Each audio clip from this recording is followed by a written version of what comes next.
Kahit na maganda ang feedback, ang nakuha ni Melody ay hindi ito naging sapat upang umabante sa next round. Thankful ako sa opportunity na nakuha ko na gamitin ko bilang motivation pa to do better.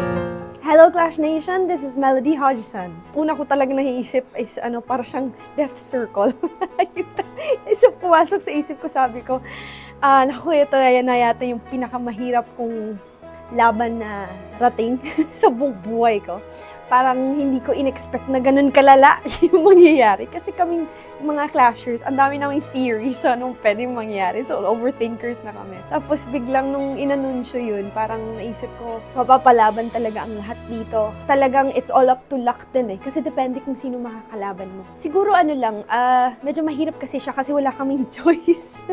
Ni Naya, wala na kaming choice eh. Nandun na kami. Naramdaman ko na lang is, lalaban ako, ibibigay ko lahat. Manalo matalo. Nag-usap kami ni Naya kanina, sabi namin, bahala na si Lord, basta bigyan natin sila ng magandang laban. At yun nga ang ginawa namin. Medyo pinahirapan namin okay yung judges, which is I'm proud of kasi ginalingan namin ni Naya. Siguro yung message ko po sa sarili ko ay huwag titigil. Kahit masakit, hindi talaga ako titigil. So, medyo yun na yung image ko in life na hindi ako tumitigil kahit kailan. So, lalaban at lalaban hanggang wala nang ilalaban. Charot.